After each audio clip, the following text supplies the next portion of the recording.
ಕರ್ನಾಟಕದಲ್ಲಿ 2 ಲಕ್ಷಕ್ಕೂ ಹೆಚ್ಚು ಪಿಸಿಒಗಳು ಚಾಲನೆಯಲ್ಲಿವೆ. ಅವುಗಳು ಕೇವಲ ಲೋಕಲ್, ಎಸ್ಟಿಡಿ ಹಾಗೂ ಐಎಸ್ಡಿ ಕಾಲ್ಸ್ನ ಸೇವೆಗಳನ್ನು ನೀಡುತ್ತಿವೆ. ಮೊಬೈಲ್ ಹಾಗೂ ಇಂಟರ್ನೆಟ್ನ ಕ್ರಾಂತಿ ಬಂದ ಮೇಲೆ ಈ ಪಿಸಿಒ ಮಾಲೀಕರ ಆದಾಯವು ಕುಗ್ಗಿದೆ. ಈಗ ಅಸ್ತಿತ್ವದಲ್ಲಿರುವ ಪಿಸಿಒಗಳಿಗೆ ಈ ಪಿಸಿಒ ಮಾಡೆಲ್ ಒಂದು ಕಂಪ್ಯೂಟರ್ ಹಾಗೂ ಒಂದು ಬ್ರಾಡ್ಬ್ಯಾಂಡ್ ಕನೆಕ್ಷನ್ನ ಸೌಲಭ್ಯ ನೀಡಿದೆ.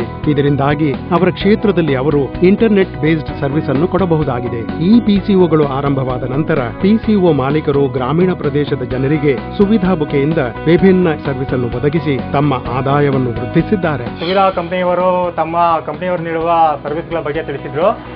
ಅದರಲ್ಲಿ ನಮ್ಮ ಹಳ್ಳಿಯವರು ಮತ್ತು ಸುತ್ತಮುತ್ತ ಹಳ್ಳಿಯವರಿಗೆ DTH recharge, railway ticket, mobile phone recharge, bus ticket ಎಲ್ಲ ಅದ್ರ ಬಗ್ಗೆ ಹೇಳಿದ್ರು. ಇವು ನಾವು ನಮ್ಮ ಸುತ್ತಮುತ್ತ ಹಳ್ಳಿಯವರು ಬಂದು ಕೋಲಾರ ಇಲ್ಲ ಮಾಲೂರಿಗೆ ಹೋಗ್ಬೇಕಾಗಿತ್ತು. ರೀಚಾರ್ಜ್ ಮಾಡಬೇಕಾದ್ರೆ ಹೆಂಗೆ ಯಾರು ಹೋಗ್ಬೇಕಾಗಿತ್ತು. ಆದರೆ ಈಗ ನಾವು ನಮ್ಮ ಇಲ್ಲೇ ಸರ್ವಿಸ್ ಓಪನ್ ಆಗಿರೋದ್ರಿಂದ ಇಲ್ಲೇ ಪ್ರತಿಯೊಬ್ಬರು ಬಂದು ಇಲ್ಲೇ ಪಡ್ಕೊಂಡು ಹೋಗಬಹುದಾಗಿದೆ. ಅದರಿಂದ ನನಗೆ ತುಂಬಾ ಕಮಿಷನ್ ಸಿಗುತ್ತೆ. ಅದರಿಂದ ನನಗೆ ತುಂಬಾ ಸಂತೋಷವಾಗಿದೆ. ಈ ಪಿಸಿಒ ತಮ್ಮ ಗ್ರಾಹಕರಿಗೆ ಎಲ್ಲವೂ ಒಂದೇ ಜಾಗದಲ್ಲಿ ಸಿಗುವ ಪರಿಹಾರವನ್ನು ಒದಗಿಸುತ್ತೆ. ಇದರಿಂದಾಗಿ ಅನೇಕ ಸಿಟಿಸನ್ ಸೆಂಟ್ರಿಕ್ ಸೇವೆಗಳು, ಉದಾಹರಣೆಗೆ ಟೆಲಿಫೋನ್ ಬಿಲ್ ಕಟ್ಟುವುದು, ಮೊಬೈಲ್, ಎಲೆಕ್ಟ್ರಿಸಿಟಿ ಬಿಲ್ಸ್, ರೈಲು, ಬಸ್ಸು, ಏರ್ ಟಿಕೆಟ್ ಬುಕ್ ಮಾಡುವುದು, LIC ಇನ್ಶೂರೆನ್ಸ್ ನ ಪ್ರೀಮಿಯಂ ಕಟ್ಟುವುದು, ಮೊಬೈಲ್, DTH ರೀಚಾರ್ಜಸ್ ಇತ್ಯಾದಿಗಳನ್ನು ನೀಡಲಾಗುವುದು. ನಾವು ಇಲ್ಲೇ ನಮ್ಮ ಮನೆ ಇದೆ. ನಾವು ಇಷ್ಟು ದಿನವರೆಗೂ ಮಾಲೂರಿಗೆ ಹೋಗಿ ರೈಲ್ವೆ ಟಿಕೆಟ್ ಪಡೆದುಕೊಳ್ಳುವುದರಿಂದ ಅಲ್ಲಿ ದೂರವಾಗಿ ಹೋಗಬೇಕಾಗಿತ್ತು. ಈಗ ಇಲ್ಲಿಯೇ ಸಿಗುತ್ತೆ ಗೋಪಾಲ ಅಂಗಡಿಯಲ್ಲಿ.